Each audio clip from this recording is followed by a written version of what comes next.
అంటే టాలెంట్ ఉంటే ఇండస్ట్రీలో ఉండగలం, ఎంత తోపన్న టాలెంట్ ఉండాలి అది ఇది అంటారు కదా. మరి మీరు చిన్నప్పటి నుంచే 52 సినిమాలు తీశారు, ఇంత టాలెంట్ ప్రూవ్ చేసుకున్నారు, మంచి చైల్డ్ ఆర్టిస్ట్గా. మరి తిరిగినప్పుడు ఒక 10లో ఒక 8 కూడా ఎందుకు ఆఫర్స్ రాలేదు?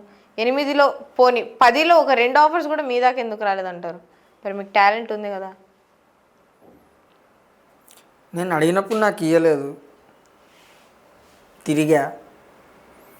సో దానివల్ల ఇక నీకు వద్దులే అని చెప్పేసి విరక్తి పుట్టింది. సో ఫైనల్గా మీరు ఏమంటారు, ఇండస్ట్రీలో ఉండాలంటే ఏముండాలి? ఇప్పుడు మీరు ఫైనల్గా ఇప్పుడు మీరు మాట్లాడాలంటే మీకు అక్కడ ఏముండాలి? ఓపిక ఉండాలి. సో అదే నా ఓపిక చచ్చిపోయింది ఓహో. తిరిగి, అయిపోయింది. నా దగ్గర టాలెంట్ ఉండాలి. మీ దగ్గర టాలెంట్ ఉంది కదా, ఇంకా మీ దగ్గర కూడా ఉంది లేదు నా దగ్గర. ఏది లేదు? టాలెంట్ ఎందుకు లేదు? లేదు. ఇప్పుడు మీ ఇంత క్వశ్చన్ ఇప్పుడు అడుగుతున్నారు కదా, మరి మీ టాలెంట్ ఉండబట్టే కదా మీకు నాలెడ్జ్, అదే నాలెడ్జ్ ఉండబట్టే కదా. మీరు బూతులు తిడుతున్నారు ఏదో. నేనెందుకు నాలెడ్జ్ ఏదో అన్నారు. అదే ఓకే. మీకు ఇంగ్లీష్, హిందీ అన్నీ వచ్చు, తమిళ, కన్నడ, మలయాళం, ఇలిలియో.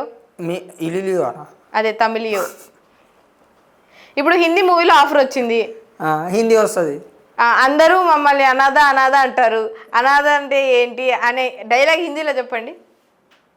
मुझे सब अनाथ अनाथ बोलते हैं, अनाथ बोल तो कौन, अनाथ बोल तो मैं. దీన్ని తమిళ్లో చెప్పండి. రాదు, ట్రై చేయండి, నేను చెప్పనా. అనేది అనిదియో ఈనియో, సో అనేది ఎవడియో. కరెక్టే నేను చెప్పింది. ఇనిదియో ఆదియో, అది ఎవరియో. ఇదేదో కొక్కో అన్నట్టు. This is Tamil.